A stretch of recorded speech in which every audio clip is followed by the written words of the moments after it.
Par contre, voici un genre d'homme qui, sans aucun doute, est tout à fait de notre farine.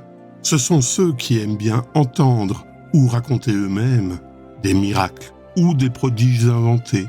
Ils n'ont jamais assez de telles fables. Quand on rapporte des histoires monstrueuses de spectres, de lémures, de larves, d'enfer et 1000 autres merveilles de ce genre, plus elles s'éloignent de la vérité, plus sont agréables les démangeaisons dont elles chatouillent les oreilles.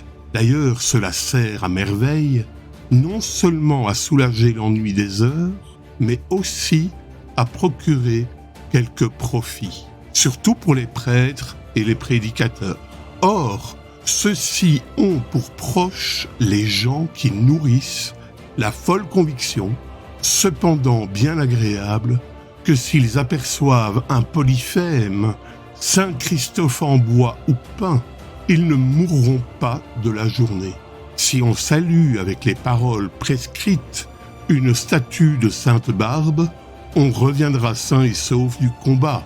Ou si on rend visite à Saint Érasme, certains jours, avec certains petits cierges, certaines petites prières, on deviendra bientôt riche. De même qu'il y a un Saint Hippolyte, ils ont trouvé en Saint Georges un nouvel Hercule. C'est tout juste s'il n'adore pas son cheval très pieusement paré de phalères et de bulles. Souvent, il lui offre un nouveau petit présent pour gagner ses faveurs et juré par son casque d'airain est pour eux un serment de roi.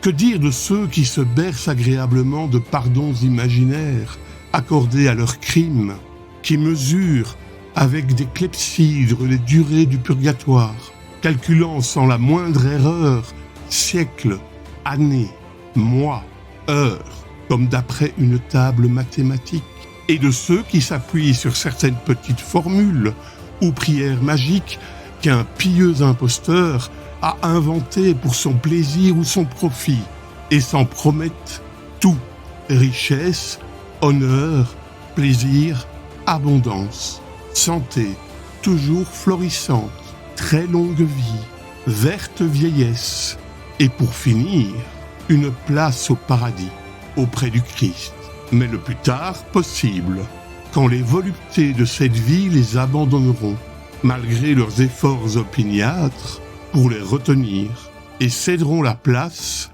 aux délices célestes. Ici, disons, un commerçant ou un soldat ou un juge s'imagine avec une petite pièce de monnaie prélevée sur tant de rapines avoir purifié d'un seul coup ce marais de Lerne qu'est sa vie.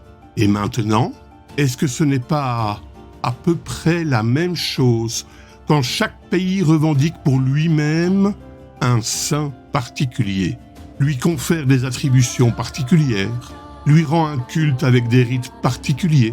Celui-ci guérit la rage de dents, celui-là assiste les femmes en couche, celui-ci apparaît en sauveur au milieu du naufrage, celui-là protège le troupeau, et ainsi de suite, car il serait trop long de faire un recensement complet.